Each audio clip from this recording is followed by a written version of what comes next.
Mr. Witness, sakitin ba ang marami sa inyong mga informants?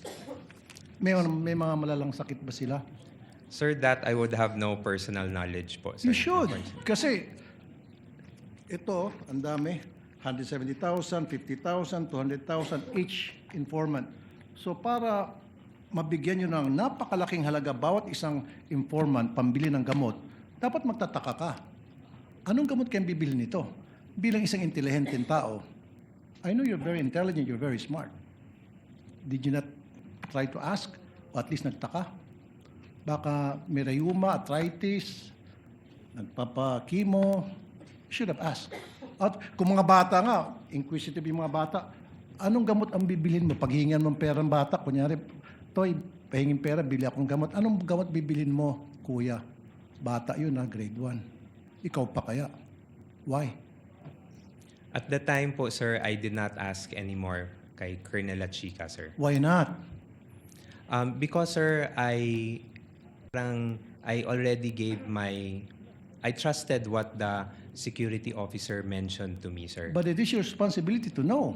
Kasi ikaw ang pumipirma doon sa AOM.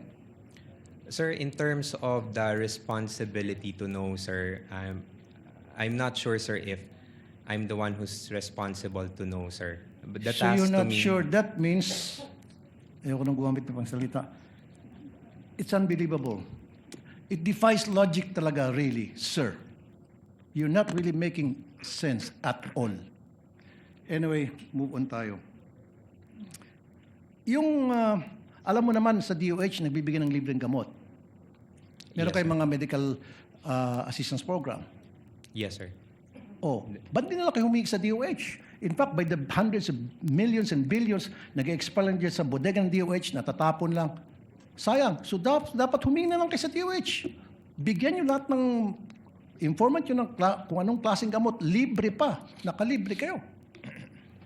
The wisdom behind how the confidential funds were implemented, sir, I cannot answer, sir, because again, sir, I am not the main implementer for the said activities. Kaya sir. nga, Mr. Smart Guy, nung makita mo na ang dami mga informant na binigyan ng mga hundreds of thousands each para sa gamot, you could have asked La Chica and said, La Chica, bakit di tayo pumunta sa DOH, maghingi tayo ng gamot para makalibre, makatipid tayo sa confidential funds? Libre naman sa DOH. Pag Office of the President maghingi, may budget, meron kayo allocation doon, I'm sure. In fact, sa Davao, ginagawa nyo na yun eh. Sir, that I cannot answer, sir. So again, it defies logic. Hindi po kapani-paniwala ang mga pinagsasabi mo. Sir, for me, it really defies logic. Sayang po yung pagkatalino mo rito. Nasira po yung pagiging isang matalino mong tao. Nakakahiya po dun sa mga eskwelahan na kung saan ka nag-aral at nag-graduate. Because ngayon, pinakita mo na nagsasalita ka na para kang, sorry sir, nagtatanga-tangahan. Salamat po sir.